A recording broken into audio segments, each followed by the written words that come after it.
असू द्यावी, आम्ही जातो तुम्ही कृपा असू द्यावी, सकळा सांगावी विनंती माझी।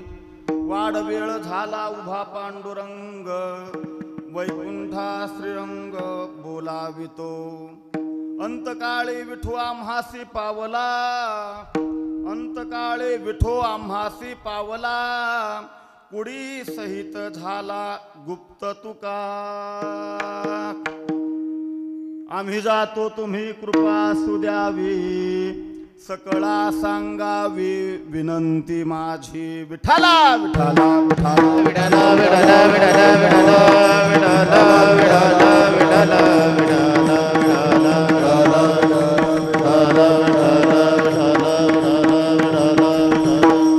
महायोग पीठे तटे भीमरथ्यां वरं पुंडरीकाय दातुं मुनीन्द्रे समागत्य तिष्ठन्तमानन्दकन्दं परब्रह्मलिंगं भजे पांडुरंगम। श्री संताची या माथा चरणावरी, श्री संताची या माथा चरणावरी, संताची या माथा चरणावरी, संताची या माथा चरणावरी। साष्टांगी करी दंडवत, साष्टांगी करी दंडवत, साष्टांगी करी दंडवत।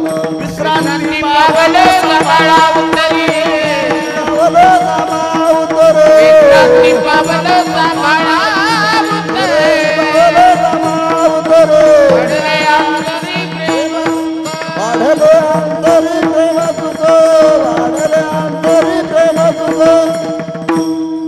नमो सद्गुरु तुकया ज्ञान दीपा, नमो सद्गुरु सच्चिदानंद रूपा, नमो सद्गुरु भक्त कल्याण मूर्ती, नमो सद्गुरु भास्करा पूर्ण कीर्ती। विठ्ठला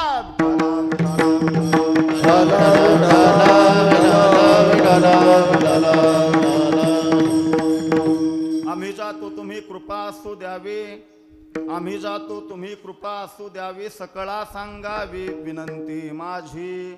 आम्ही जातो तुम्ही कृपा असू द्यावी, सकळा सांगावी विनंती माझी। अहिरे ग्रामामध्ये जगद्गुरु श्री संत तुकाराम महाराजांचा संपन्न होणारा बीजोत्सव, तद्निमित्त गेले 17 वर्ष चालू असणारा अखंड हरिनाम सप्ताह, या वर्षीचं 18वं वर्ष। त्यामधील आजची नेमकी प्रासंगिक किंबहुना नैमित्तिक सेवा म्हणूया, ती बीजेची कीर्तन सेवा ही माझ्याकडे आलेली आहे। कीर्तनरूपी सेवेकरता निवडलेला अभंग जगद्गुरु श्री संत तुकाराम महाराज यांच्या 3 चरणाचा महाराजांच्याच निर्याण प्रकरणातील आहे। विठ्ठला विठ्ठला विठ्ठला विठ्ठला विठ्ठला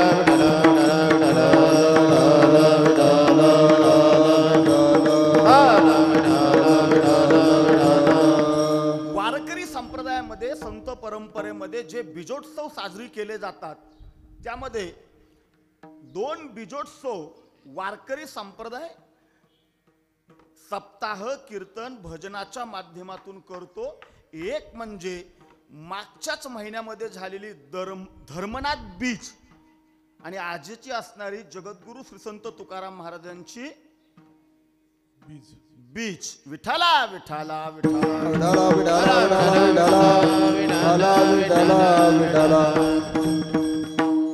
आजची ही बीज उत्सवाची संकीर्तन सेवा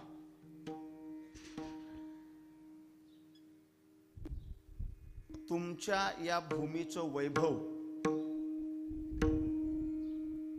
आणि आमच्या दौंड तालुक्याचं भूषण असणारे माझे पारमार्थिक स्नेही हरिभक्तीपरायण चंद्रकांत महाराज धायगुडे यांच्यामुळे आजच्या हा कीर्तन सेवेचा योग आहे।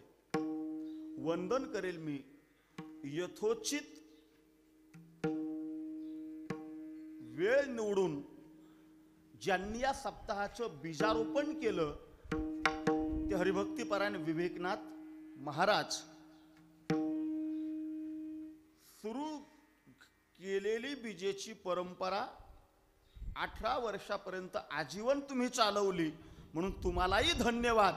आणि मला वाटतं बरेच वर्ष या सप्ताहामध्ये खऱ्या अर्थाने भजनाची साथ करणारे आमचे सगळे आदरणीय महाराज मंडळी, की संगीत क्षेत्रामध्ये ज्यांना गुरुवर्य म्हणून संबोधलं जातं, ते हरिभक्तीपरायण विनोद महाराज झेंडे, ज्यांचं काल संकीर्तन ऐकलं तुम्ही, हरिभक्तीपरायण आदरणीय आनंद महाराज हंडगर, आणि व्यासपीठ आणि मृदुंग या दोन्हीची उत्तम साथ जे सप्ताहाला देतात ते राजगुरू महाराज, त्यांच्या समोर असलेले दुसरे मृदुंगमणी सौरभ महाराज, जिथं आडल तिथं सांगणारे चोप घेऊन उभे असलेले चोपदार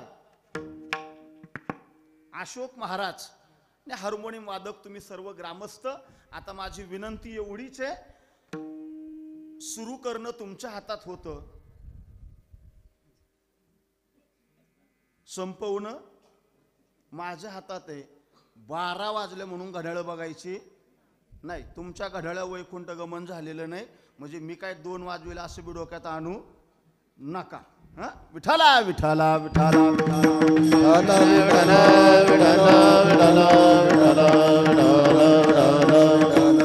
वैकुंठ गमनाच्या प्रसंगामध्ये जगद्गुरु तुकाराम महाराज, तुकिता तुळनेसी ब्रह्म तुकासी आले, तुका विष्णू नाही दुजा, ही उच्चतम स्थिती प्राप्त झाल्यानंतर सुद्धा आपली लीनता व्यक्त करत असताना समाज मनाकडे पाहून बोलतात काय, आम्ही जातो, तुम्ही कृपा असू द्यावी. खरं तर हे लीनतेचं बोलणं सगळ्यालाच शक्य होत नाही. बोलणं सोपं आहे, पण त्या पद्धतीने करणं आणि वागणं मात्र अवघड आहे. विठाला विठाला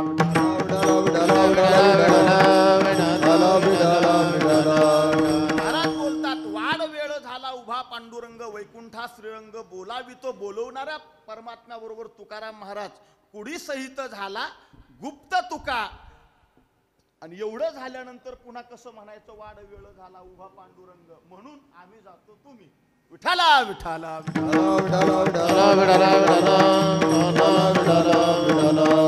ऐका. अभंग बीजेचा सप्ताह दरवर्षी करताय तुम्ही, तर तुमच्या अपरिचयाचा असा काय विषय नाही. अभंगाचा फारसा विचार करणार नाही.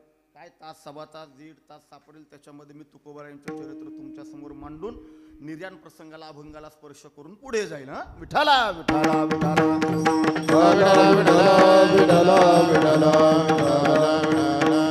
ऐका.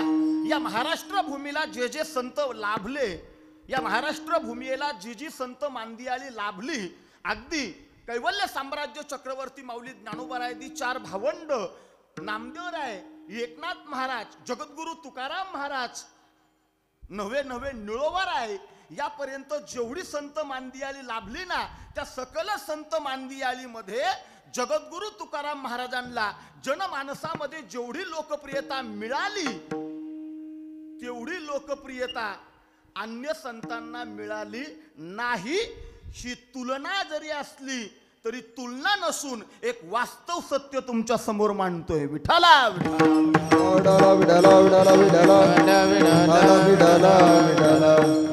सगळ्या संतांची नावं सांगत बसलो तर 12 याच्यातच वाचत्यात. सगळ्या संतांची जीवन तुम्ही घ्या, सगळ्या संतांच्या जीवनाचा विचार केला, जगद्गुरु तुकाराम महाराजांच्या जीवनाचा विचार केला ना, मग आपल्याला कळेल की तुकाराम महाराज अधिकाधिक आपल्याला जवळचे का वाटतात. सामान्य सारख्या तुमच्या आमच्या, म्हणजे अगदी तुमच्या आमच्या सारख्या शेतकऱ्याच्या कुटुंबामध्ये जन्म घेतलाय, मीठ मिरच्यांचा व्यापार केलाय, प्रापंचिक जीवन जगलेत. तुमच्या आमच्यावरती जशी संकट येतात तशी महाराजांच्या वरती संकट आली. त्या संकटाने व्यथित होऊन महाराज देवाकडे बोलतायत, संसाराच्या तापे तापलो मी देवा. हे सगळं घडत होतं, पण तरी सुद्धा महाराजांनी भजन सोडलं नाही. त्या भजना करता संसाराच्या नावे घालून या शून्य एवढ्यावर न थांबता हरिभजने हे धवळलेले जग, आणि त्याचीच पावती म्हणून की काय, साक्षात पांडुरंग परमात्म्याने जया पूजिले, आदरे पांडुरंगे, विमानस्थ केले प्रयाण प्रसंगे, तनु मानवी दिव्य रूपीच केली न त्यागी तिये दिव्य लोकासी नेली. हे ज्यांच्या जीवनात घडलं, ज्याला सदेह वैकुंठ गमन म्हणतो, ते म्हणजे जगद्गुरु तुकाराम महाराज. आणि ज्या दिवशी घडलं तो दिवस म्हणजे आजचा जगद्गुरु तुकोबारायांचे असणारे हे तुकाराम बीज. विठाला विठाला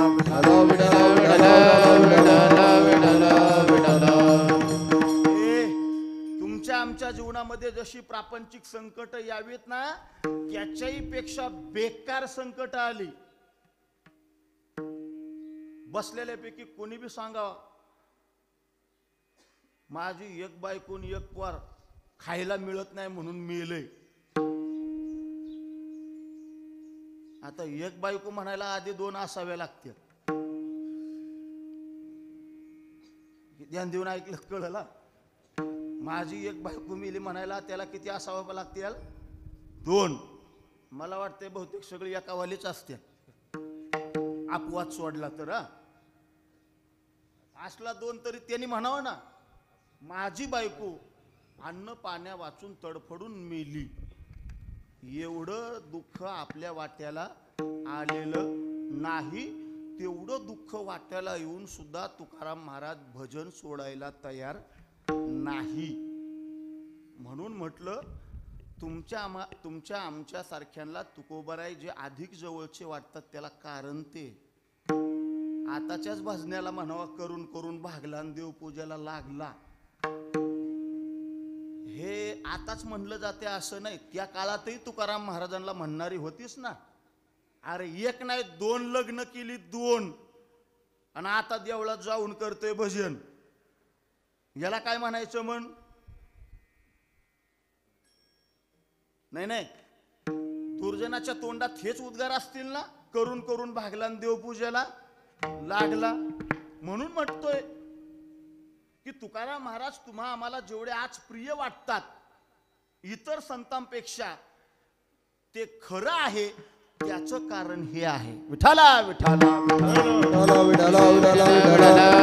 ऐका, हे विचार केला तर अवतारी पुरुष आहे. विचार केला तर अवतारी पुरुष आहे. ठरवलंच असतं तर संसाराची राख रांगोळी म्हणत नाही मी, दारिद्र्याची राख रांगोळी केली असती आणि एवढी श्रीमंती तयार केली असती.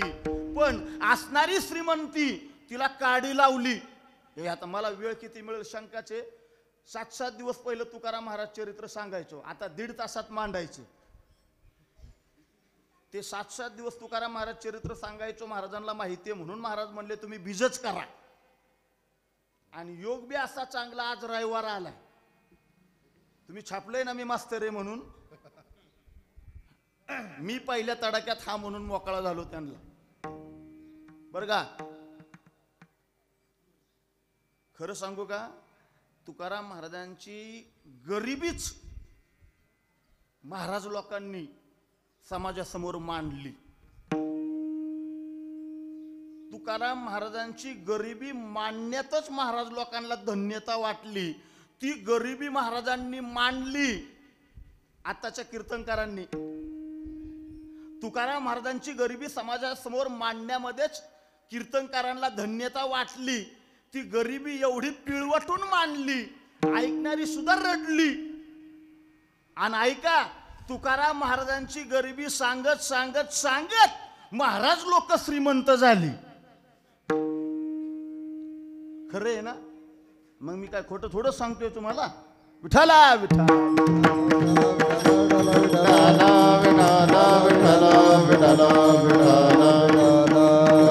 जेवढी जेवढी संत मांदियाळी आली ना, ती संत मांदियाळी या भूतलावरती अवतीर्ण का झाली हे सांगत असताना महाराज बोलतात, आम्ही इथं भूमंडळामध्ये का आलो. महाराज त्याचं उत्तर असं देतात, उजळावयालो वाटा वाटा, उजळावया आलो वाटा वाटा, उजळावया आलो वाटा, वाटा, उजळावया आलो वाटा.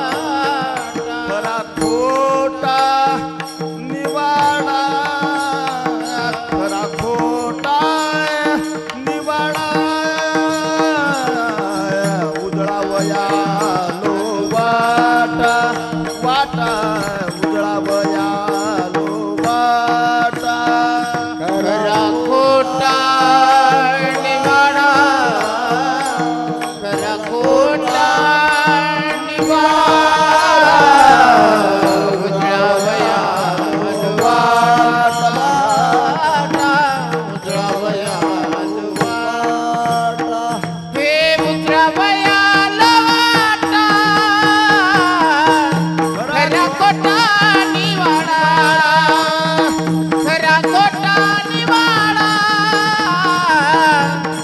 खोटा निवाडा उतरावयाला आता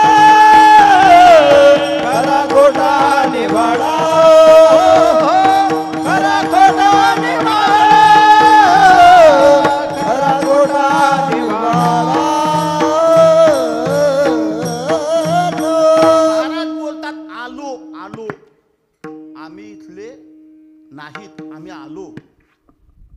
आम्ही वैकुंठवासी आलो याची कारणासी. बोलिले ऋषी साच भावे वरदाय. वैकुंठवासी आलयाची कारणासी. बोलले ऋषी सत्भावे वरदाया. या अभंगामध्ये जगद्गुरु तुकाराम महाराज या भूलोकावरती अवतीर्ण होण्याची कारण सांगतायत. आम्ही वैकुंठवासी आलो याची कारणासी. बोलिले जे ऋषी साच भावे वर्ताया. ऐका, तत्कालीन स्थितीमध्ये शब्द पांडित्य मिरवणाऱ्या पंडितांनी स्वतःच्या स्वार्थाची पोळी भाजून घेण्याकरता समाजाची होळी झाली तरी चालेल या विचाराने ते पंडित ग्रंथाचे स्वतःचे अर्थ लावू लागले, अर्थाचे विपर्यास केले. समाज उद्धाराची साधनं ज्या समाजासमोर मांडावी, ज्यांनी मांडावी त्यांनीच ती साधनं समाजापासून दूर ठेवली आणि मग अंधकारामध्ये चाच पडणाऱ्या समाजाला उद्धाराचा मार्ग दाखवण्याच्या उद्देशाने केवळ समाज उद्धाराच्या लालसेने जो वर्ग भूतलावरती अवतीर्ण झाला त्याचं नाव आहे संत विठ्ठला विठ्ठला.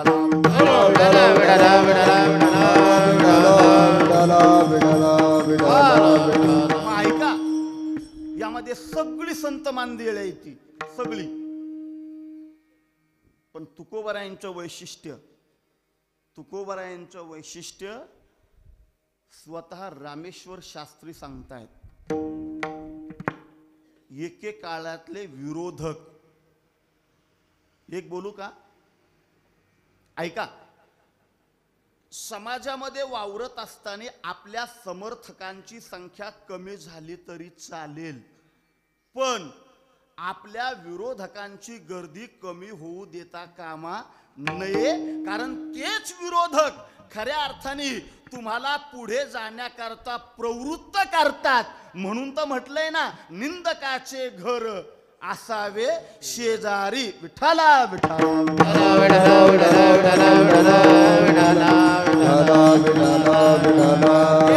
एके काळाचे विरोधक. पण रामेश्वर शास्त्री बोलतात, भक्ती ज्ञान आणि वैराग्य वेगळा.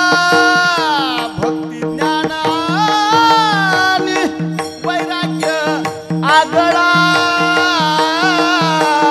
ऐसा नाही डोळा देखिएला. ऐसा नाही डोळा देखिएला. भक्ती ज्ञान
सांगा ना, मी काय मांडू? भक्ती सांगू, ज्ञान सांगू का वैराग्य सांगू? पण मी एक मात्र खात्रीने सांगेल, जगद्गुरु तुकाराम महाराजांकडे पाहिलं ना तर मी ठाम विश्वासाने सांगेल, नाही ऐसा डोळा देखील. सर्वोत्तम भक्ती, सर्वोत्तम वैराग्य, सर्वोत्तम ज्ञान या सगळ्यांचं एकीकरण म्हणजे जगद्गुरु श्री संत तुकाराम महाराज. विठ्ठला विठ्ठला. ऐका, महाराज बोलतात ना, तुका म्हणे देवा जुनाट हे माझी सेवा. तुका म्हणे देवा जुनाट हे माझी सेवा, किंबहुना माझ्या वडिलांची मिराशिगा देवा, पंढरीची वारी आहे माझे घरी. हे किती जुनी आहे. हे मूळ पुरुष विश्वंभर बाबा, महाबळेश्वरच्या पायथ्याला असलेलं जावळीचं खोरं, त्या जावळीच्या खोऱ्यामध्ये असणारे विश्वंभर बाबा मराठ्यांमधील आपापसातल्या वादाला कंटाळले आणि विश्वंभर बाबांनी जावळी सोडली आणि देहू गाठलं. पण देहूत आल्यानंतर सुद्धा आई असणारी आमाई बोलते, बाळ विश्वंभरा एक गोष्ट लक्षात ठेव, प्रपंच तर करायचाच आपल्याला, पण प्रपंच करत असताना परमार्थाकडे पाठ फिरवायची नाही.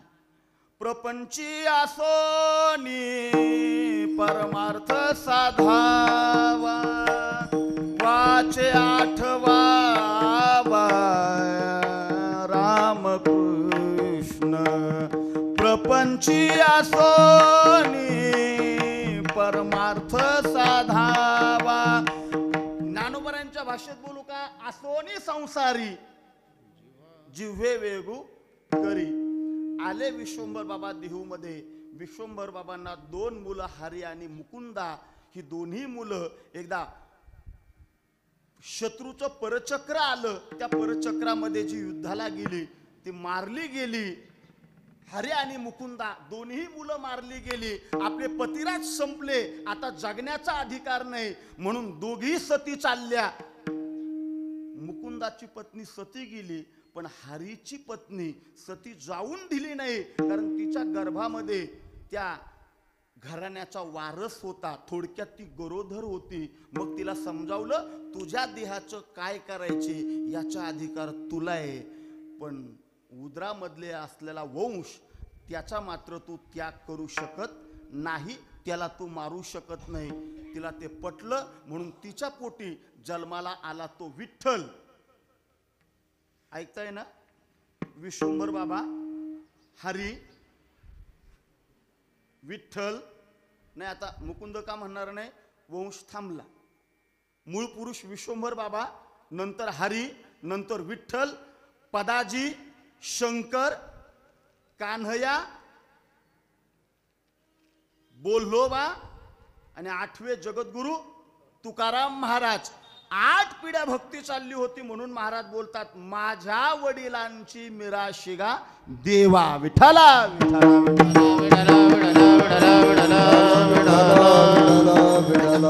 बोल्होबाराय आणि कणकाईनला तशी 3 मुलं. थोरला सावजी, 2 नंबरचे तुकाराम महाराज आणि 3 नंबरचे कान्होबाराय. ही 3ही मुलं म्हणजे सामान्य नाही. सावजी म्हणजे साक्षात शिवाचा अवतार आहे, भगवान शंकरांचा. जगद्गुरु तुकाराम महाराज, तुका विष्णू नाही दुजा, साक्षात विष्णूचा अवतार आहे. आणि कान्होबाराय म्हणजे ब्रह्मदेवाचा अवतार आहे. ही 3 भावंड म्हणजे ब्रह्म विष्णू महेश तिथं अवतीर्ण झाले. जगद्गुरुवर तुकोबारायांची जन्मतिथी आहे माघ शुद्ध पंचमी, शके 1530. 3ही भावंड लहानाची मोठी होत राहिली. तुमच्या आमच्या सारखी लिहिणं, वाचणं, हिशोब हे सगळे संस्कार त्या मुलांच्या वरती झाले. आणि हे सगळे संस्कार त्या मुलांच्या वरती होत असताना पुढे थोरल्या सावजीचा विवाह झाला. सावजीचा विवाह झाल्याच्या नंतर जगद्गुरु तुकाराम महाराजांचा वयाच्या 11व्या वर्षी पहिला विवाह लोहगावच्या मोझे घराण्यातील रुक्मिणीशी झाला. पहिला विवाह. संसार सुरळीत चालला होता, पण प्रकार असा झाला, पहिली पत्नी जी रुक्मिणी होती ना, त्या रुक्मिणीला दम्याचा आजार होता. आणि मग तुकाराम महाराज बोलतात, दम्याचा आजार आहे, ही शेवटपर्यंत माझ्या तुकारामाला साथ देईल असं वाटत नाही. माझ्या तुकारामाचं दुसरं लग्न मला करावंच लागेल, हा विचार चालला होता तुकोबरायांच्या वडिलांचा, म्हणजे बोल्लोबरायांचा. त्यातली त्यात पुन्हा विचार केला, कुठवर मी आता हे सगळा प्रपंचाचा गाडा चालवायचा. मुलं काही अंश आता मोठी झालेली आहेत, हिशोब व्यवहार त्यांना चांगला कळतोय. म्हणून तीनही मुलांना एक दिवशी जवळ बोलवलं. ऐका, सावजी, तुकाराम महाराज आणि कान्होबा महाराज तिघांनाही जवळ बोलवलं. आणि आता बोलतायत बोल्लोबराय, बाळांनो, तुम्ही आता मोठी झाला आहात आणि मी वार्धक्याकडे झुकलोय, हे मी बसलेल्या म्हाताऱ्यांना सांगतोय. तुकाराम महाराज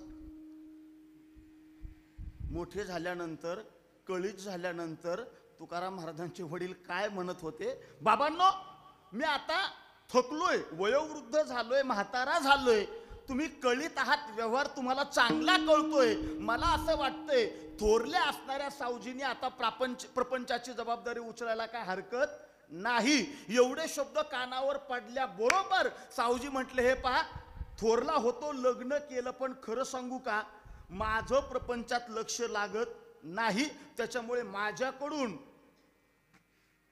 लाखाचे 12 होतील, त्याच्यामुळं मी जबाबदारी घेणार नाही. आता उरले जगद्गुरु तुकाराम महाराज. तुकाराम महाराजांना बोलतात, बाळ, जबाबदारी घेतो का तू? आणि मग तुकाराम महाराज बोलतात, बाबा, तुमची आज्ञा असेल तर तुमच्या आशीर्वादाने मी जबाबदारी घेऊन पुढे चांगल्यापैकी पार पाडेल. हे एकत्रित कुटुंबवाल्यांनी ही एक लक्षात घ्या बरं का,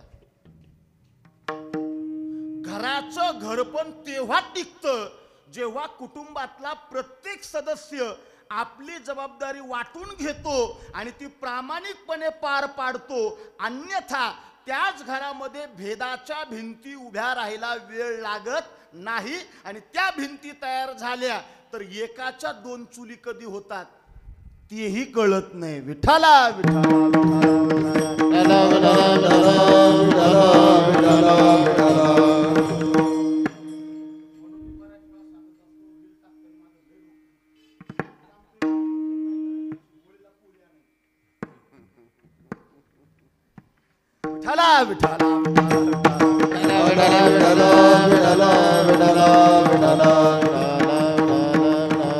ऐका, तुकाराम महाराजांनी प्रपंचाची जबाबदारी उचलली. स्वतः महाराज सगळे व्यवहार करायला लागले. दुकानदारी चांगली होती महाराजांची बरं का, पिढीजात धंदा दुकानदारीचा.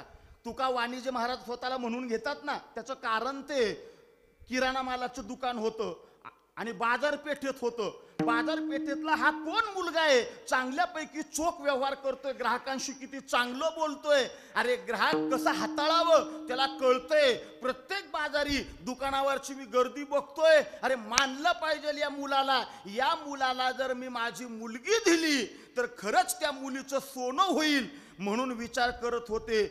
त्याच बाजाराला आलेले पुण्याचे आप्पाजी गुळवे, त्यांना माहित नाही बरं का तुकाराम महाराजांचं पहिलं लग्न झालंय म्हणून. पण मुलगा देखणा आहे, उमदा आहे, किती व्यावहारिक आहे. लग्नच व्हायना म्हणणाऱ्याने असं आधी वागावा, बरोबर बरोबर बरोबर. मग स्थळ चालून येतात. मग आता निराळ विनोद करायचा नाही म्हणजे मग काय असंच, मग स्थळ चालून येतात बरं का. नाही तर किती पळा. पिपळा खालचा ते सगळं निहाळलं आणि आप्पाजी गुळवे घरी जातात आणि बोल्लोबरायांना बोलतायत, आदरातिथ्य होतं, माझी इच्छा आहे की माझी मुलगी तुम्हाला द्यायची. हे आप्पाजी गुळवे सामान्य समजू नका. त्या काळातला पुण्यातला फार मोठा सावकार म्हणजे आप्पाजी गुळवे. आता माझा प्रश्न तुम्हाला आहे, तुकाराम महाराज श्रीमंत कसे होते मी तुम्हाला पटवून देतो. त्या काळातला पुण्यातला एक श्रीमंत सावकार आपली मुलगी दुसवट्याव द्यायला तयार होतोय, याचा अर्थ त्या मुलाची श्रीमंती पाहिल्याशिवाय का. चर्चा झाल्यावर कळलंय या बाळाचं पहिलं लग्न झालंय. पण त्या ठिकाणी बोल्लोबराय बोलतात, हा लग्न जरी झालं असलं ना, खरं सांगू का, पहिल्या त्याच्या पत्नीला दम्याचा विकार असल्यामुळे मला वाटत नाही ती शेवटपर्यंत संसाराला साथ देईल म्हणून माझ्या बाळाचं मला दुसरं लग्न करायचे. हा, आता लग्न दुसरे, तुम्ही श्रीमंत आहात, मुलगी द्यायची की नाही तुम्ही ठरवा. आप्पाजी गोळवे म्हणतात, अहो दुसरं नाही तिसरं असू द्या, मुलगा जर एवढा कर्तृत्वान असेल ना तर त्याचा प्रपंच नक्कीच चांगलाच होईल, याच्यात तीळ मात्र शंका नाही. तयार झाले आप्पाजी गुळवे आणि आपली स्वतःची मुलगी एक श्रीमंत सावकार दुसवट्याव द्यायला तयार झाला. याचा अर्थ तेवढी श्रीमंती तुकाराम महाराजांच्या घरात होती. विठाला विठाला वयाच्या 13व्या वर्षी तुकाराम महाराजांचं दुसरं लग्न झालं. सृष्टी कालक्रमाने आई वडील महाराजांचे वारले. सगळी जबाबदारी ही महाराजांच्या वरती आली आणि प्रकार असा झाला, सावजीची पत्नी सुद्धा वारली. मूळचाच तो शिवाचा अवतार, जिच्या करता घरात थांबायचं तीच निवर्तली, वारली. मूलबाळ काहीच नव्हतं.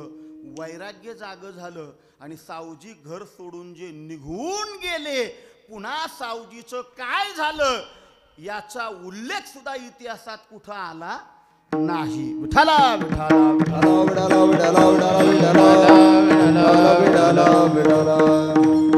ऐका, आता मात्र कान्होबारायांचा विवाह झाला होता. दोन्ही हे असणारे बंधू, दोघांचा प्रपंच चांगला चालला होता. तुकाराम महाराज व्यवहार पाहत होते, सुयोग्य साथ कान्होबाराय देत होते. प्रपंचाचा गाडा चांगल्या पद्धतीने चालला होता. पण असं म्हणतात, तुकोबारायांच्या शब्दात बोलायचं झालं तर, देव भक्ता लागी करू नेदी संसार. महात्मा या संसार चक्रामध्ये ज्यावेळेस जन्माला येतो त्यावेळेस तुमच्या आमच्यासारखा संसार करणं ही त्याची कर्तव्यता नसते.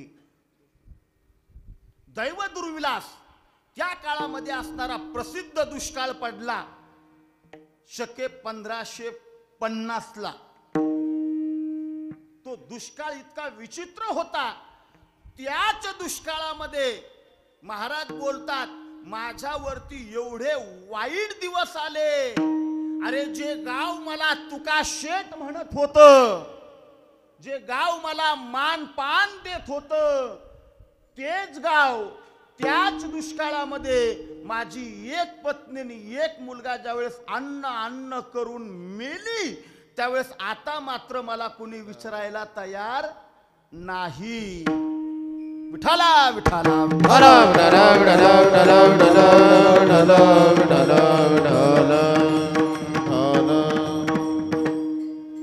दुष्काळे आटीला द्रव्य नीलमान, दुष्काळे आटीला द्रव्य नीलमान, दुष्काळी आटेला द्रव्य नीलमान, दुष्काळी आटेला द्रव्य नीलमान. स्त्री एक अन्न करिता मेली, स्त्री एक अन्न करिता मेली, दुष्काळे आटेला द्रव्य नीलमान, दुष्काळी आटेला द्रव्य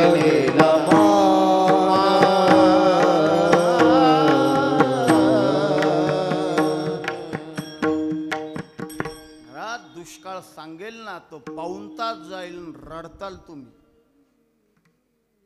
अरे जनावरांची हाडं लोकांनी कुठून खावी, पाण्यात प्यावी? जनावरांचं शेण तर केव्हाच खाल्लं होतं. अरे भाग्यवान प्रेत होती जी दुष्काळातून तडफडून अन्ना वाचून मरत होती. क्वचित असं प्रेत होतं की ज्याला अग्नी मिळत होता. आकाशात फिरणाऱ्या गिधडांनी उतरावं आणि स्वतःचं अन्न म्हणून त्यांच्या मृतदेहाच्या चिंधड्या कराव्यात, ही अवस्था होती देहूची. जगात चाललं होतं तोपर्यंत वाईट वाटत नव्हतं, पण तीच वेळ घरात आली त्यावेळेस महाराज बोलतात, मी विचार केला, अरे कोण आहे हा जगाचा नियंता? कोण दुष्काळ पाडतो? कोण पाऊस पाडतो? अरे पाऊस पाडणारा आज एवढा निष्ठुर का झाला? दुष्काळ पाडणारा एवढा निष्ठुर का झाला? आज माणसं अन्न पाण्या वाचून तडफडून मरतायत, पण तरी सुद्धा पाण्याचा थेंब मिळेना. अरे ठरवलं तर देहू पंचक्रोशी महिनाभर 3 वेळ मी जीव घालील, पण आज चिमण्यालाच टाकायला दाना काय? माझ्या लेकरांच्या मुखात घालायला अन्नाचा कण माझ्याकडे नसावा. कोण घडवतो हे? महाराज बोलतात, जोपर्यंत त्याचा शोध लागत नाही ना तोपर्यंत मी आता परत येणार नाही. महाराज घराच्या बाहेर पडले. लोक जाऊन समजू लागली, महाराज, हो महाराज, आम्हाला एकच होती ती बी मिली, तुम्हाला 2 आहेत 2, त्यातली एकच मिलिया, दुसरीचा विचार करा. महाराज बोलतात, नाही येणार मी घरी. हे कोण घडवतं त्याचं मला उत्तर मिळत नाही ना तोपर्यंत मी परत येणार नाही. अरे भेटावं त्यांनी मला आणि मी त्याला विचारेल, एवढा निष्ठुर तू का झाला? लोक म्हणले, महाराज बघ, आम्हाला ज्यादा काय कळत नाही, हे सगळं जे घडवते ना त्याला नियती म्हणतात. अरे नियती जर हे सगळं घडवते तर नियतीचा नियन करता कुणीतरी असला पाहिजे. लोक म्हणतात, महाराज त्याला देव म्हणतात. आणि आम्ही असं ऐकू नये, तुकोबारांच्या भाषेतच बोलायचं झालं तर लोक म्हणतात, आम्ही असं ऐकू नये, बळिया माझा पंढरी राव. आणि मग महाराज प्रत्येकाला विचारतात, अरे नाव मला सांगितलंय, आता एक काम करा, कोणे गावी आहे सांगा हा विठ्ठल, जरी ठाव असेल तुम्हा कोण, जरी ठाव असेल तुम्हा कोण, लागत असे पाया येतो लोटांगणी, लागत असे पाया येतो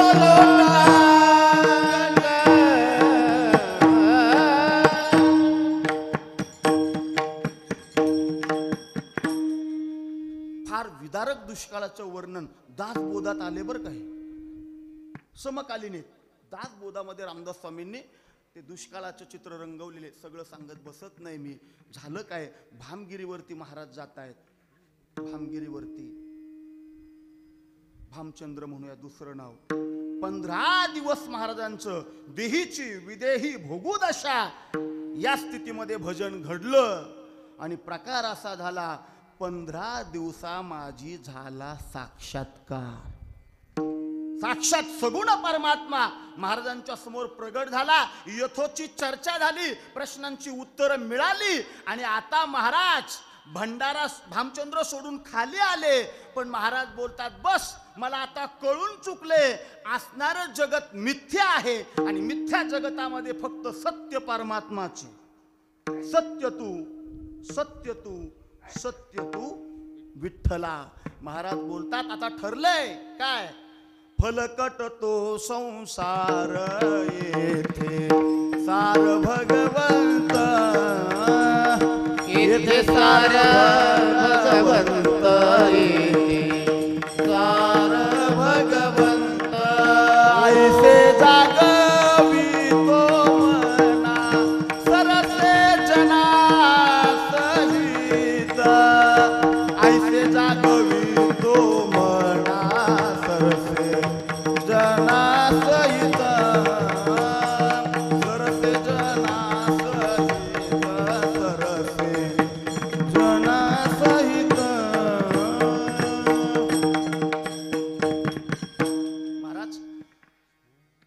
दुष्काळ आहे ना, दुष्काळ तुकाराम महाराजांच्या आयुष्यातला टर्निंग पॉइंट ठरला. Turning point. खरं तर प्रत्येकाच्या जीवनामध्ये तो येतो बरं का, पण तो कळावा लागतो. प्रत्येकाच्या जीवनामध्ये एखादी घटना अशा पद्धतीने घडते जिथे मन परावर्तित होतं, बुद्धी पालटते, चित्त एकाचाच ध्यास घेते आणि अहंकार गळून पडतो, ज्याला अंतःकरण पिळवटून निघणं म्हणतात. आणि ते जर घडलं ना, तर तिथून पुढे त्याच्या जीवनामध्ये जो कायापालट होतो ना, तो मात्र इतरांनी पाहतच राहावा एवढा तो उज्ज्वल कायापालट असतो. पण त्याच्या अगोदर प्रत्येकाला आपल्या जीवनातला टर्निंग पॉइंट कळावा लागतो. विठाला विठाला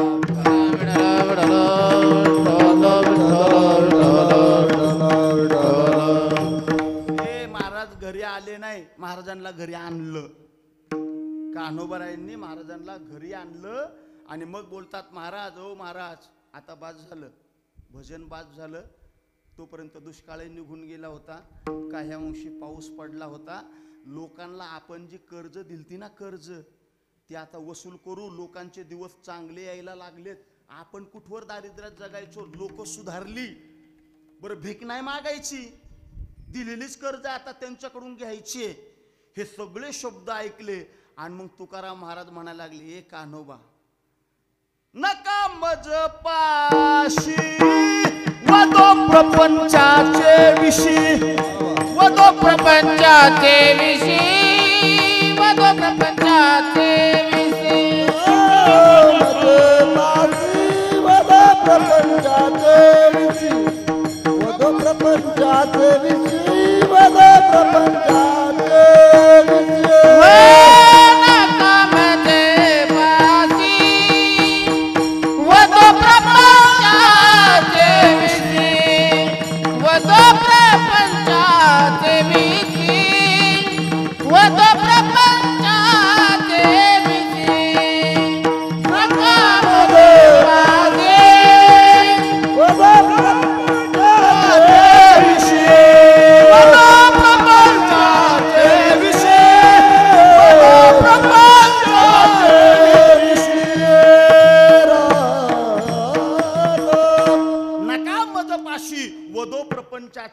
विषयी करायचं काय, हे प्रपंच चालवायचा कसा, मुले आहेत मुली आहे,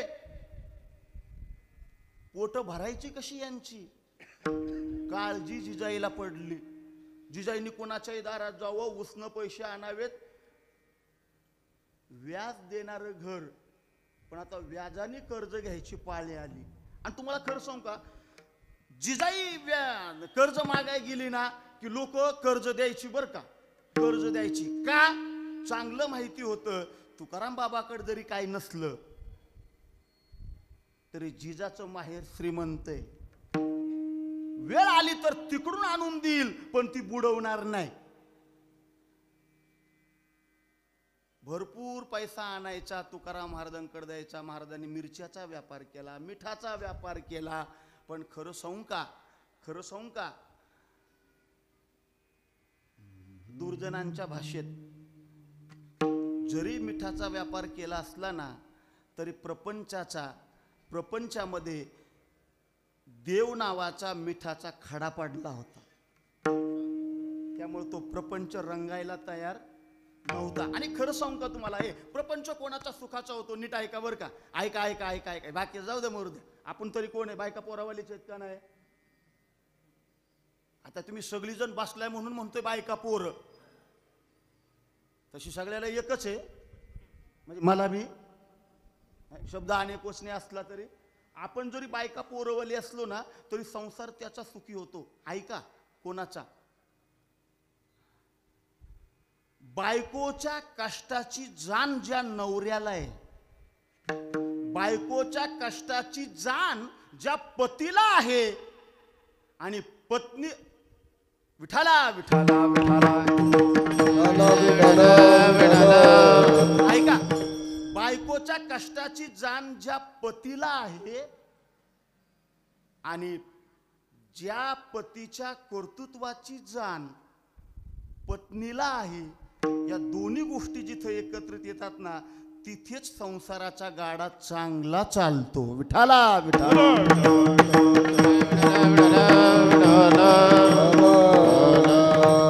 झालं काय माहिती का, प्रकार असा झाला, परमात्म्याचा साक्षात्कार तर झालाच होता, फलकट तो संसार ही अनुभूती आली होती आणि महाराजांना कळून चुकलं होतं. बस मी ज्या ज्या वेळेला भजन करतोय ना त्या त्या वेळेलाच मला समाधान वाटते.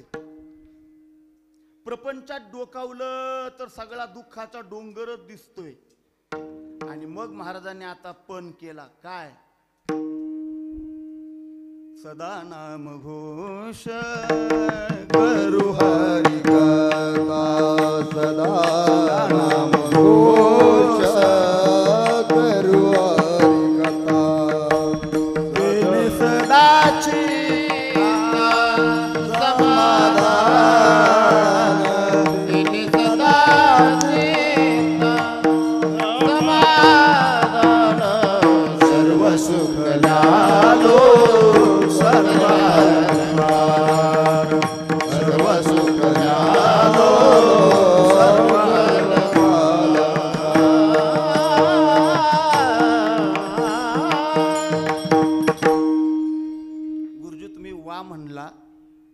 माधव महाराज रसाळांची कृपा आहे. विठाला विठाला. ऐका ऐका, हे किती समाधान आहे पहा ना. महाराज बोलतात, तुका म्हणे खातो आनंदाचे लाडू. लाडू करतात का, लाडू का वाडू घेऊन यावा लागेल मला. लाडू लाडू कोणते लाडू आहेत, आनंदाचे. आपण बी खातोय पण डाळीचे. ते केले नीट तर, नाही तर खायला येतं आपण बसायला बिता. आनंदाचे डोही, आनंद तरंग, आनंदाचे डोही आनंद तरंग, आनंदाचे डोही आनंद तरंग, आनंदाचे डोही आनंद तरंग, आनंदाचे डोही आनंद तरंग, आनंदाची अंग आनंदाची अंग, आनंदाची आनंदाची डोही आनंद तरंग, आनंदाची डोही आनंद तरंग, आनंदाची अंग आनंदाची अंग, आनंदाची आनंदाची डोही आनंद तरंग, आनंदाची डोही आनंद तरंग.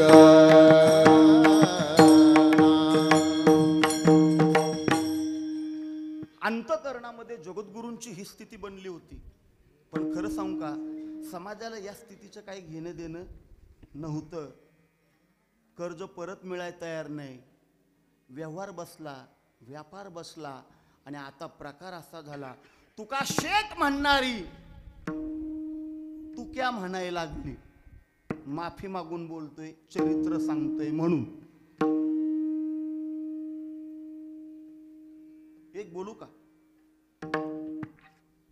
कौतुकाचा सोहळा तोपर्यंतच होतो जोपर्यंत लोकांच्या तुम्ही उपयोगी येतात तोपर्यंतच.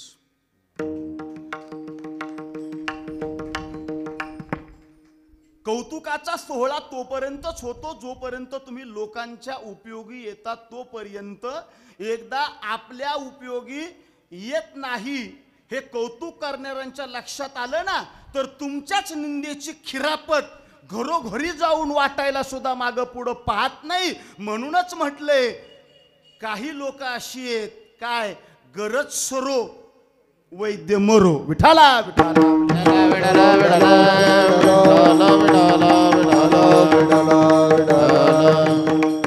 आता हे तुम्ही कोणत्या नजरेने ऐकताय मला माहित नाही बरं का, मी चरित्र सांगतोय त्याच्यामुळं हा हो सांगायला काही तयार नाही. सांगायची काय माझी मानसिकता नाही. विठाला विठाला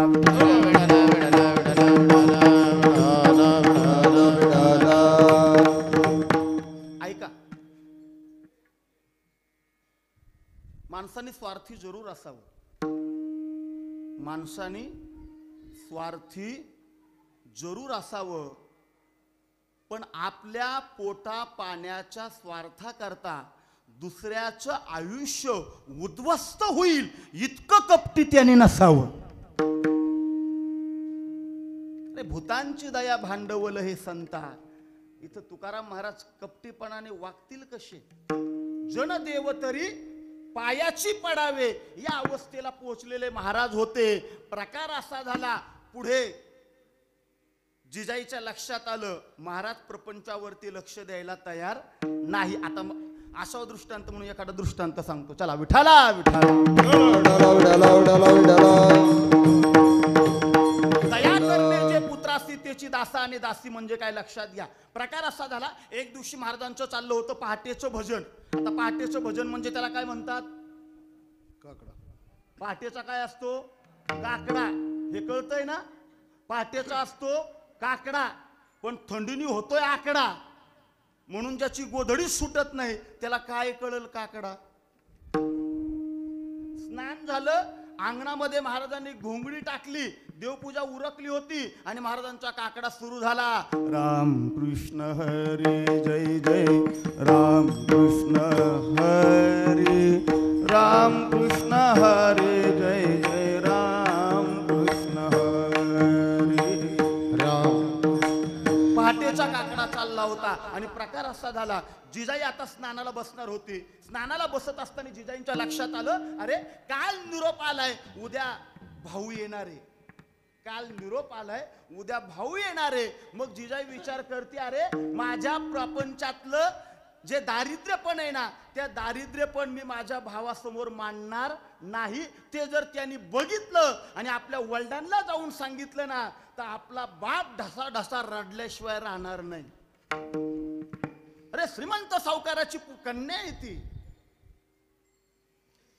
बर का झेंडे महाराज, मी काय म्हटलो? स्त्रियांचा स्वभाव सांगते. स्त्रियांचा स्वभाव, कितीही दारिद्र्यात प्रपंच करण्याची वेळ येऊ द्या, पण आपल्या दारिद्र्याचं प्रदर्शन ती माहेरच्या लोकांसमोर कधी करीत नाही. आणि अगदी जिजाई तशाच होत्या. जिजाईने एकच विचार केला, उद्या जर भाऊ येणारे तर आपण लग्नातला शालू घालू. लग्नातला.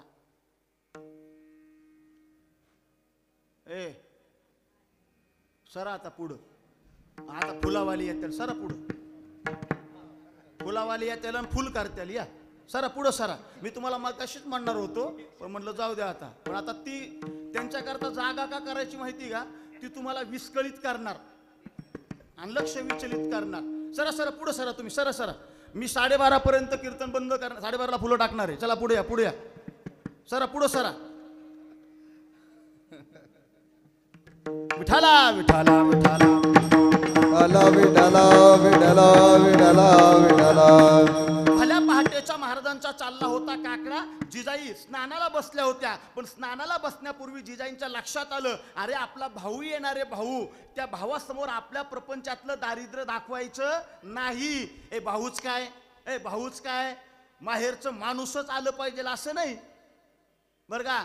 माहेरचं माणूसच आल्यावर आनंद होतो असं नाही. मग माहेरचं तो का तेच म्हणतात कुत्र.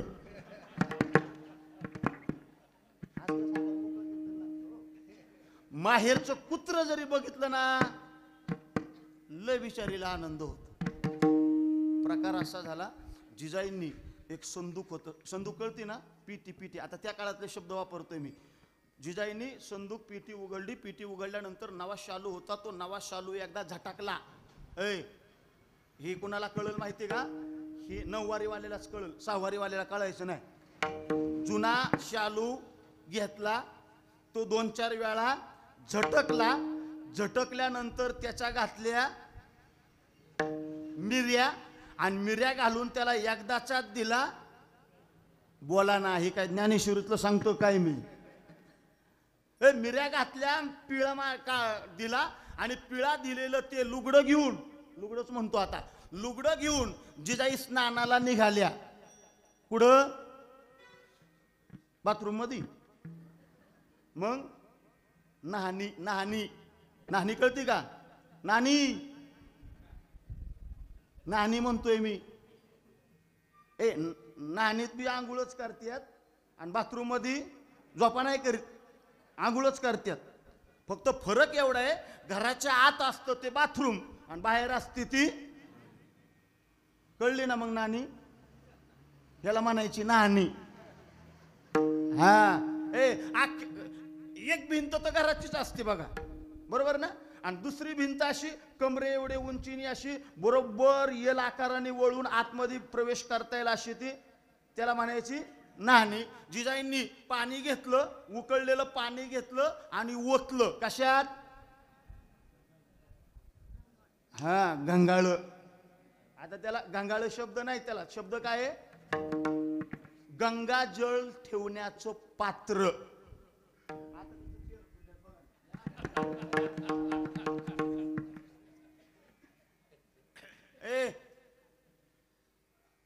गंगाळ तुला गंगाळ कळलं कर बाळा? गंगाळ गंगाळ लाजलं बिचार, नाही कळत बर का? हे असं लईच आम्ही सांगायला गेलो ना, गंगाळ गंगाळ. एखादा आमच्या जवळ येतं म्हणतो, महाराज सगळंच गंगाळलं. कुणाला गंगाळ सांगता राव तुम्ही? जिजाईंनी पाणी घेतलं, त्या गंगाळ्यामध्ये ओतलं, त्या नाहनीतल्या दगडी चिपेवरती बसल्या आणि स्नानाला सुरुवात केली. लुगडं कुठं मांडले? नाहनीच्या कठड्यावरती. आणि त्या पहाटे एक भिकारीण देहूमध्ये आली. आता कुणी कुणी म्हणेल पहाटे यायचं काय कारण होतं? एवढी तिला भूक लागली होती काय? कोरभर अन्न करता ती आलीच नव्हती. खरं सांगू का, तिच्या अंगावरचं लुगडं एवढं झिरझिर झालं होतं, झिरझिर.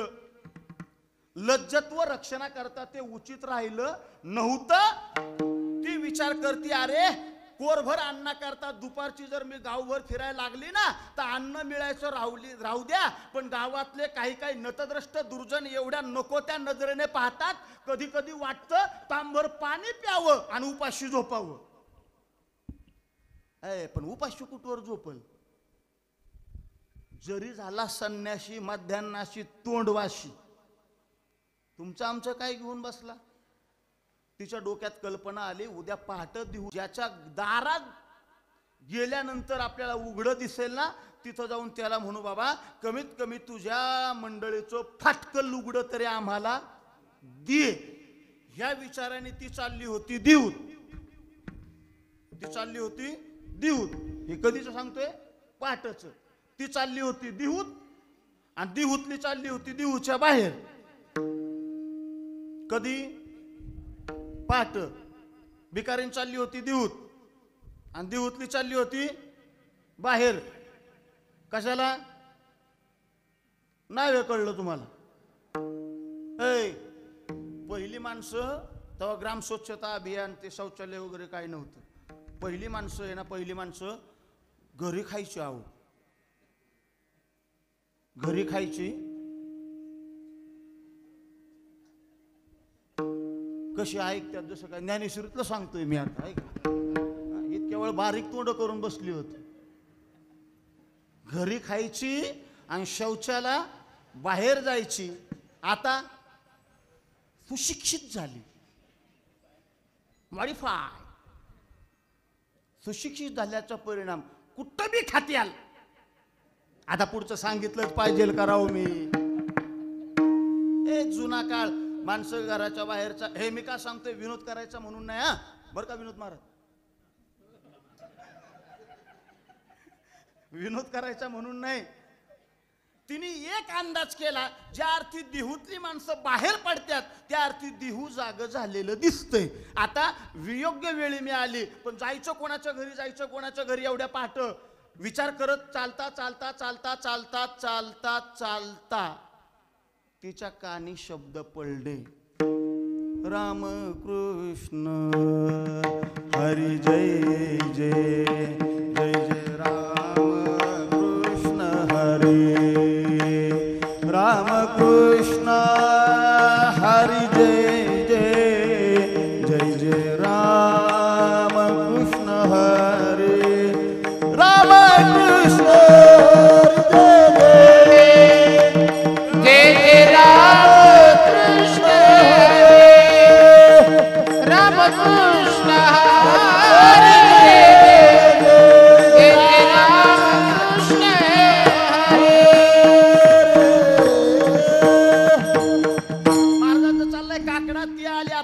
बघायला कोणाच्या दारात जावं लुगडं घ्यावं म्हणून, आणि जिजाईचं चाललं होतं स्नान, घेतला होता नवा शालू नवं लुगडं लग्नातलं, का दारिद्र्यात प्रदर्शन भावा देखता नको म्हणून, बरं का.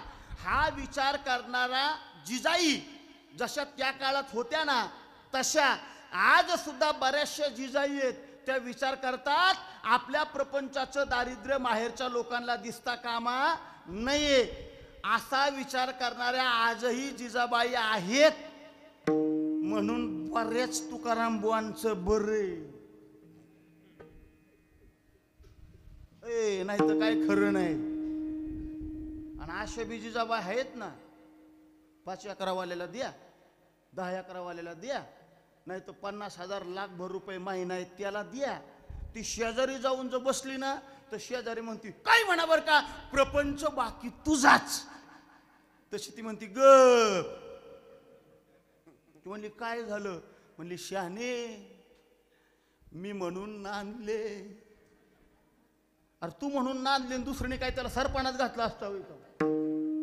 काय बोलतील त्याचा भरवसाच नाही, बरं का.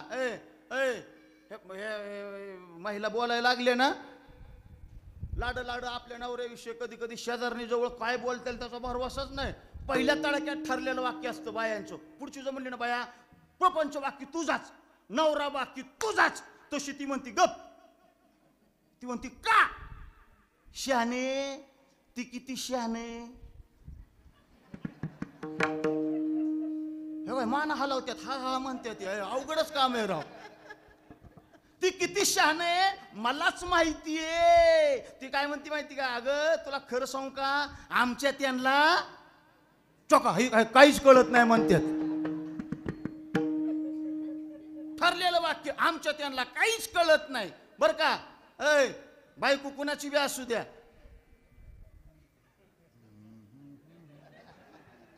शोभदार, बायको कुणाची बी असू द्या, तुम्हाला नाही कळलं अजून. अरे कुणाची बी म्हणतोय मी. अरे कीर्तन ऐकणाऱ्याचे असतो, नाही तर कीर्तन, हा तेवढं कसं कळलं. ठरलेलं वाक्य, आमच्या त्यांना काहीच कळत नाही.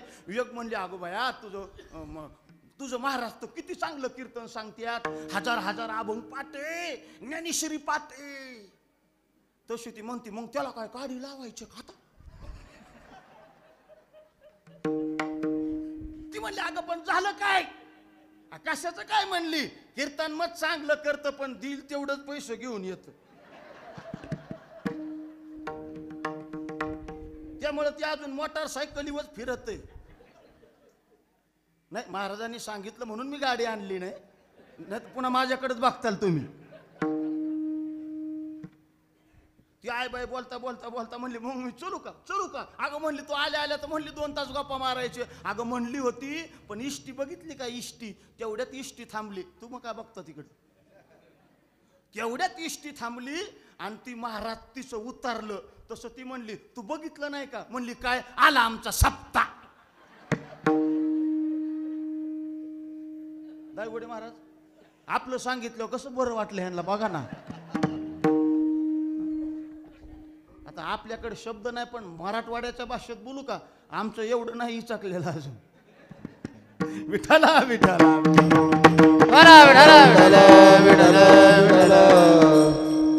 ऐका ऐका ऐका ऐका ऐका ऐका. आली भिकारीन, ते शब्द कानी पडले, लक्षात आलं इथं कोणीतरी जागं दिसतंय. ती जवळ गेली, महाराजांच्या पायाला स्पर्श केला, महाराजांनी डोळे उघडले आणि महाराजांनी बघितलं नेहमीचीच भिकारीन. महाराज म्हणले मावशे थांब, आत्ता जातो, अर्धी भाकर घेऊन येतो. ती म्हणली महाराज एवढी बी पोटात नाही आग पडली, पाठ येऊन भाकरी मागायला, मग तुला काय पाहिजे. ती बोलती महाराज खरं सांगू का, माझ्या अंगावरचं लुगडं एवढं झिरझिर झालंय, लज्जत्व रक्षणाकरता ते उचित राहिलं नाही. दुपारच्या वेळेला 2 घास भाकर जर कोणाच्या दारात मागाय निघाले ना, तर समाजातली नतद्रष्ट माणसं नको त्या नजरेने पाहतात आणि मग कधी कधी वाटतं उपाशी झोपलेलं बरं, पण महाराज कुठवर मी उपाशी राहील. एक काम करावं, देता आलं तर तुमच्या मंडळीचं फाटकं लुगडं का होईना द्या. तिने काय मागितलंय, फाटकं लुगडं. पण महाराज विचार करतात, एवढ्या प्रभाती काकडा चाललाय आणि दानाचा जर योग आलाय तर फाटकं का द्यावं. महाराज उठले, विना ठेवला, गरकन वळले आणि जसं गरकन वळले तसा नाणीवरचा शालू दिसला. जसा शालू दिसला तसं महाराज त्याच्याकडे पाहून म्हणले, दिसला ग बाई. शालूच म्हणतोय मी, शालूच म्हणतोय. थांब. हळूहळू, हे पाऊण तासाचे राव पार, हळूहळू महाराज पावलं टाकत गेले. अलगत शालू उचलला. आता शालू आणाय हळूहळू गेल्यावर, शालू घेतल्यावर काय हळूहळू चलल होय. ए चोर चोरी करायला घरात हळूच येतो आणि चोरी झाल्यावर हे का दिलं मला. तसली खोडच नाही. गम्याला पुढं मांडायचं तवा जरशा सवच नाही. विठाला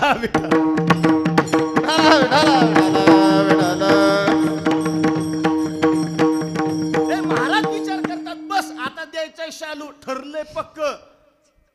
शालू उचलला महाराज. जेवढ्या जलद हळूवार गेले, शालू उचलला, जलद महाराज पळाले. आणि पळाल्यानंतर ती फुटभर अंतरा होती, तिथूनच महाराजांनी शालू घेतला, तिच्या अंगावर असा फेकला आणि तिला म्हणले,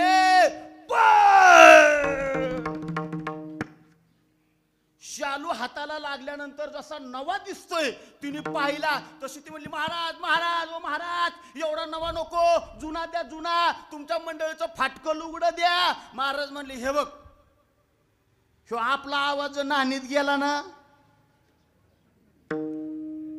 तर फाटकं बी नाही आणि हातात आले ती बी नाही. ती गेली निघून. मग तुम्हाला वाटतंय का महाराजांनी राहिलेला काकडा तिथं केला असेल? काय म्हणणं आहे तुमचं? महाराजांनी विना उचलला जी भंडारा डोंगर गाठला.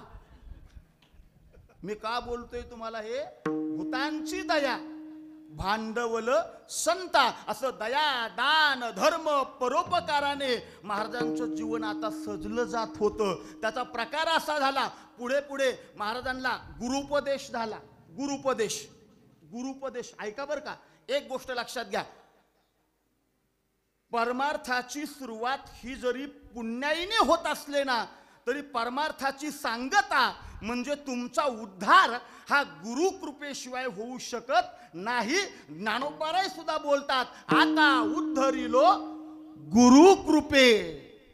महाराज बोलतात, तोच गुरुपदेश झाला कधी? माघ शुद्ध दशमी पाहोनी गुरुवार. माघ शुद्ध दशमी पाहोनी गुरुवार. माघ शुद्ध दशमी पाहोनी गुरुवार. माघ शुद्ध दशमी पाहोनी गुरुवार. केला अंगीकार तुका म्हणी, केला अंगीकार तुका म्हणी. सापडविले वाटे जाता गगनस्थान, सापडविले वाटे जाता गगनस्थान, सापडविले वाटे जाता गगनस्थान, सापडविले वाटे जाता गगनस्थान. सापडविले वाटे जाता गगनस्थान. सापडविले वाटे जाता गगनस्थान. सापडविले वाटे जाता.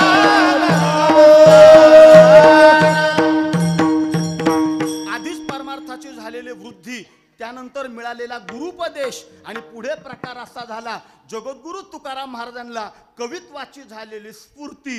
नामदेवे केले स्वप्ना माझी जागे, सवे पांडुरंगे वोनिया, सवे पांडुरंगे वोनिया. सांगितले काम करावे कवित्व, सांगितले काम करावे कवित्व. महाराज, अभंग लिखाणाला सुरुवात झाली आणि ते अभंग लिखाण एवढं लोकांना भावलं महाराज, हे विद्वानांनी अभंग गावेत यात काय नवले, शेतकऱ्यांनी अभंग म्हणावे याच्यात काय नवले महाराज. दळणारी माऊली सुद्धा म्हणायला लागली, सुंदर माझे जाते ग फिरते बहुके माझे जाते गे फिरते बहुके. गाऊ कौतुके तू ये रे बा विठ्ठला. गाऊ कौतुके तू ये रे बा. ये रे बा विठ्ठला. ये रे बा विठ्ठला तू ये रे बा विठ्ठला.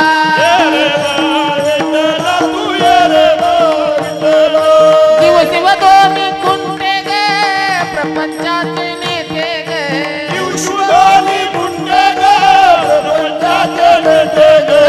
लावून पाची बोटे गे तू ये रे बा विठ्ठला.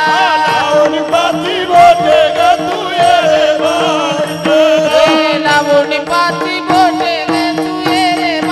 विठ्ठला.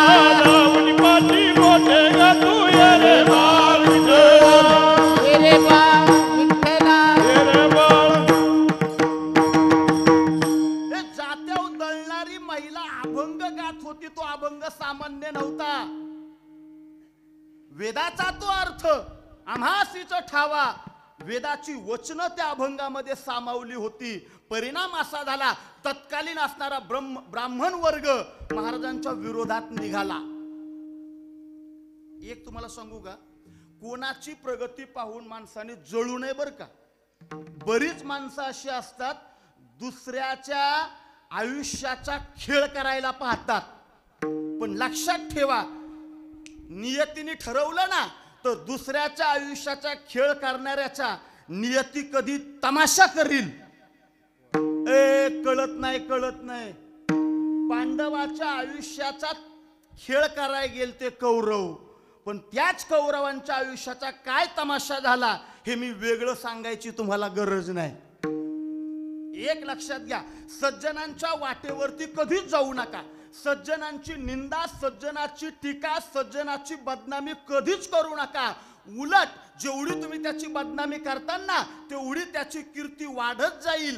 कारण बदनामीचा विडा हा दुर्जनांनी उचललाय, पण सज्जनाची कीर्ती त्रैलोक्यात दरवळावी म्हणून त्याचा विडा साक्षात भगवंताने उचललाय. कीर्ती मुख त्यांचे नारायण विठ्ठला विठ्ठला. बघा आता तुम्ही ध्यान देऊन ऐकताय, पण वेळ संपत आलाय. आता मला लांबवण्यात तथ्य नाही. मी वैकुंठ गमनाचा प्रसंग सांगणार आणि सेवा थांबवणार. विठ्ठला विठ्ठला.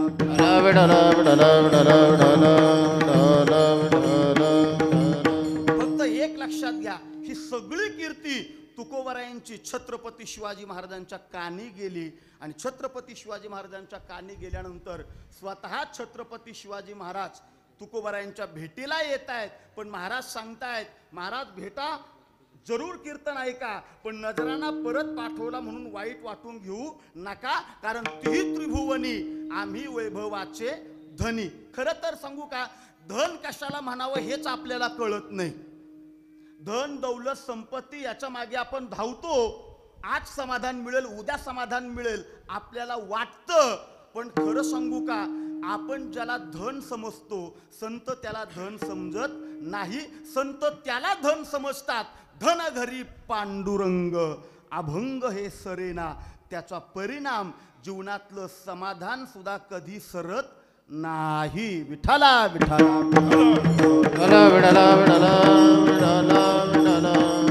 महाराज हे सगळं घडत असताना महाराज विचार करतात, अरे ज्या कार्याकरता आलो होतो ते कार्य माझं करून झालेलं आहे. आता कुठपर्यंत लोकांशी मी सामावून राहू. तुका म्हणे मेलो सांगता सांगता. आता एकच करायचं, आता दिसो नये जना ऐसे करेगा नारायणा. या व्यापक भूमिकेवरती महाराज पोहोचले आणि आता वैकुंठ गमनाची तयारी तुकाराम महाराजांनी चालू केली. विठोबा रखुमाई विठोबा रखुमाई विठोबा रखुमाई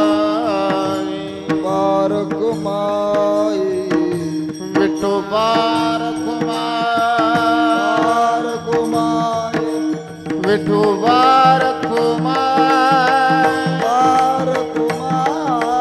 विठोबा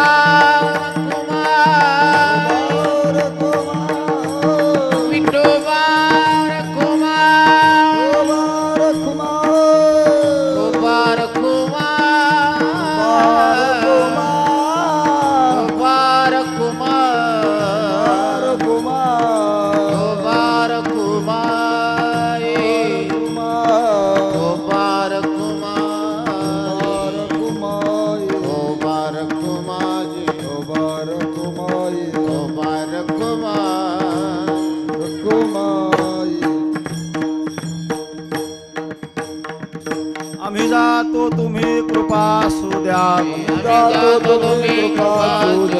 सकळा सांगावी विनंती माझी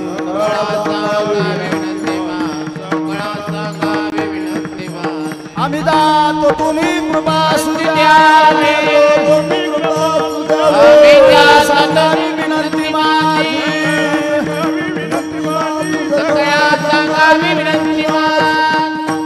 ऐका फुलं वाटताना एक काम करा, तुमच्या ओंझळीत येईल तेवढी एका जवळ द्या, तो एकटा शेजारच्याला देईल. एकाला वाटायचं म्हणलं वेळही जाईल. ज्ञानेश्वर माऊली नाराज माऊली ज्ञानेश्वर माऊली नाराज माऊली तुकाराम ज्ञानेश्वर माऊली नाराज माऊली ज्ञानेश्वर माऊली नाराज माऊली तुकाराम ज्ञानेश्वर माऊली नाराज माऊली ज्ञानेश्वर माऊली नाराज माऊली तुकाराम.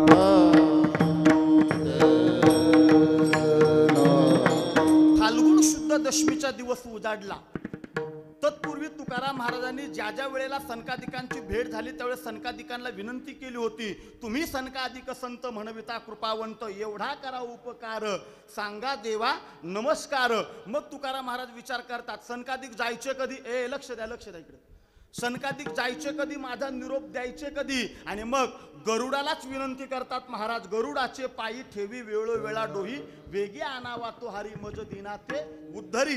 महाराजांच्या लक्षात आलं गरुड वेगाने जाईल इथपर्यंत ठीक आहे, पण परमात्मा मात्र लक्ष्मीच्या ताब्यात आहे. म्हणून महाराज बोलतात काय, पाय लक्ष्मीचे हाती तिशी येतो काकुळती. महाराज बोलतात मी लक्ष्मीच्या काकुळती येतोय खरे, पण जर देव निद्रा अवस्थेमध्ये असतील तर देव जागे कधी व्हायचे, लक्ष्मी निरोप कधी सांगायची.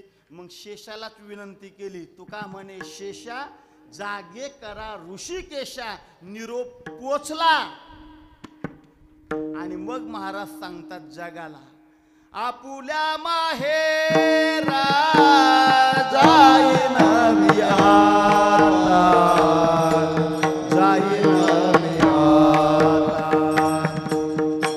आपुल्या माहेरा जाईन मी आता, जाईन मी आता.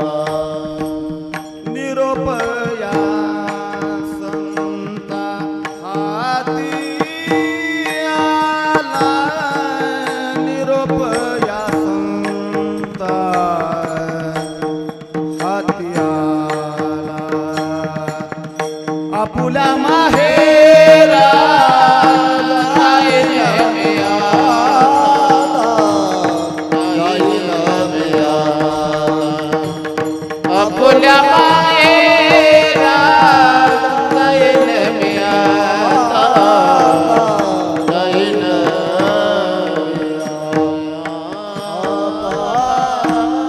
निरोप पोचला होता. आणि आता मात्र परमात्मा सज्ज झाला. फाल्गुन शुद्ध दशमीचा दिवस होता तो.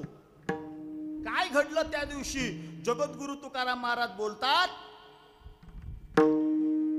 पाहुणे घरासी आजी आले ऋषिकेशी, काय करूप जाल कोप मोडकी दर्जर, पाहुणे घरा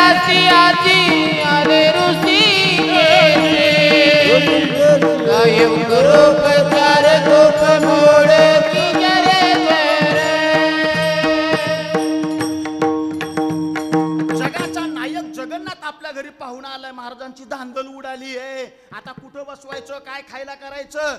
घरी मोडकिया बाजा, मोडकीच बाजा अंगणात टाकली, त्याच्यावरती वाकळा. वाकळा कळतात का? ए वाकळ वाकळ वाकळ वाकळ गोधडी ल्यापाट. आता कळलं ना? फाटकीत त्याच्यावरती टाकली. जिजाईला सांगितलं अगं कर खायला काहीतरी, कर खायला काहीतरी. जिजाई म्हणली मुर्द्याला बरं माझंच घर गावलं, माझ्या लेकराची खायची पंचायत, ती आता इथं खायला आला, त्याला काय येतानी थांबलाच असता लोणंद मध्ये नाश्त्याला, तर जमलं नसतं. काय करावं? दरदरीत पाण्या माझी रांधीला कन्या, दरदरीत पाण्या माझी रांधीला कन्या. काय करू उपचार, कोप मोडके जर काय करू उपचार. महाराज कन्या कन्या कन्या कन्या पाणी घेतलं 2 लिटर आणि कन्या टाकल्या छटाक. वारकऱ्याचं वरण कळतं ना, वारकऱ्याचं वरण. 50 लिटर पाणी आणि छटाक तुरीची डाळ आणि घालतोय जाळ. घरमालक म्हणला आचार्याला, ए शिजलं का? वारकरी आलं म्हणून शिजलं का म्हणून बघायला त्यांनी पळी त्या वरणात घातली, तर डाळीची पळीची अर्धा तास पळी असल्या त्या कन्या वाढल्या. महाराज त्या देवाने एवढ्या आनंदाने खाल्ल्या. अरे 5 वर्षापूर्वी विदुराच्या घरी कन्या खाल्ल्या होत्या. चतुर्भुज झाला परमात्मा, चतुर्भुज. आणि 4 हात असे आडवे लावून त्यांनी त्या कन्या खाल्ल्या. काय द्यावं? मुखशुद्धी, दुर्बळ तुळशी दळ. तुका म्हणे मी दुर्बळ, तुळशीचं पान दिलं. एवढं आनंदाने परमात्माने खाल्लं. दिवस ठरला आणि आता परमात्मा बीजेच्या दिवशी, फाल्गुन वद्य द्वितीयेच्या दिवशी बोलते, महाराज आता जास्त थांबणं उचित नाही.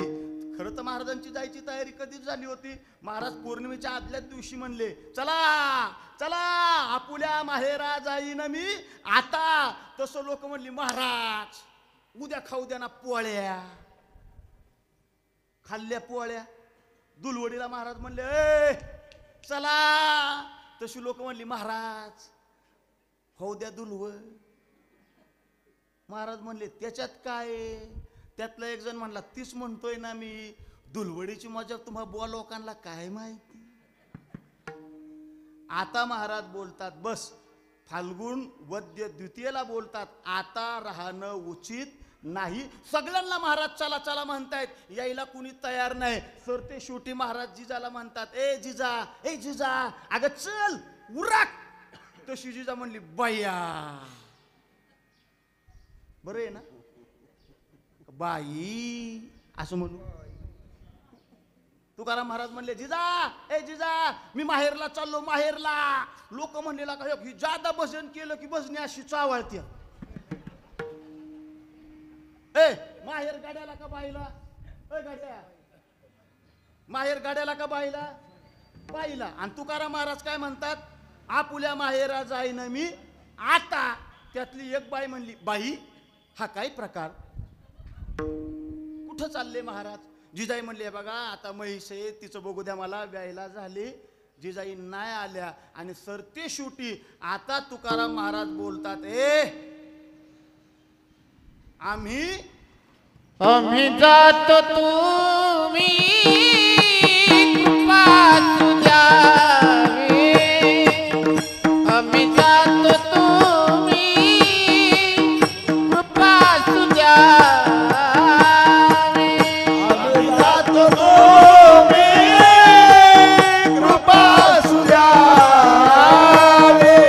आम्ही जातो तुम्ही कृपा सुद्यावे. सकळा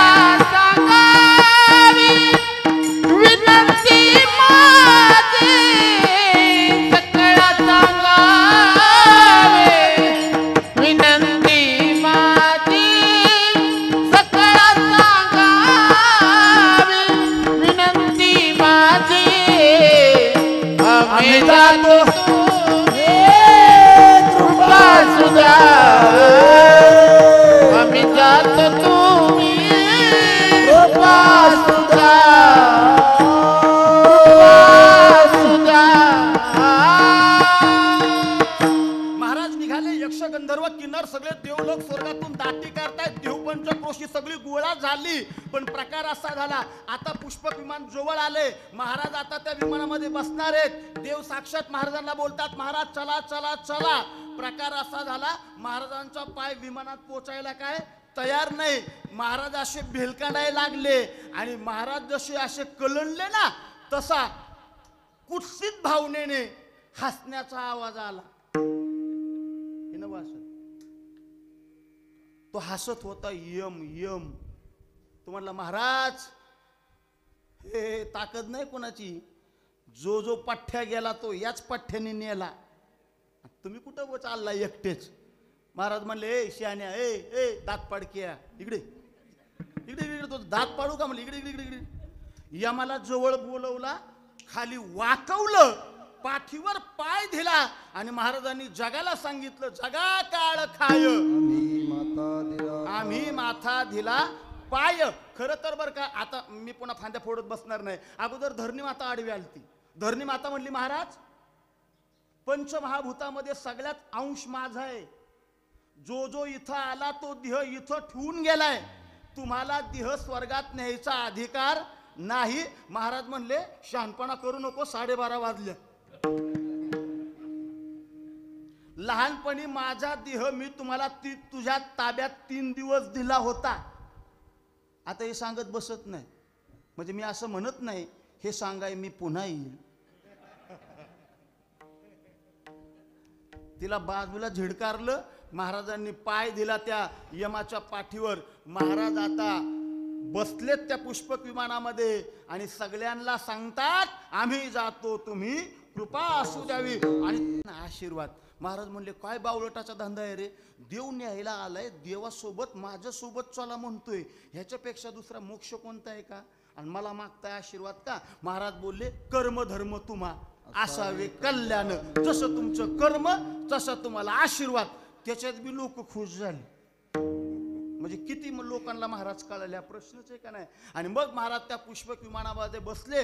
ते पुष्पक विमान सुरू झालं आणि मग महाराज बोलतात, अंतकाली विठू आम्हाशी पावला, अंतकाळी विठू आम्हाशी पावला. पुढी सहित झाला गुप्त तुका,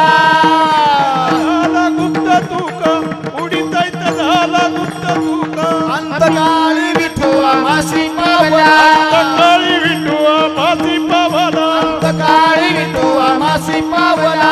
अंतकाळी विठू आम्हाशी पावला. पुढी सहित झाला गुप्त तुका, कुडी सैत झाला गुप्त तुका, कुडी सैत झाला गुप्त तुका. कुंडली हरिविठ्ठल श्री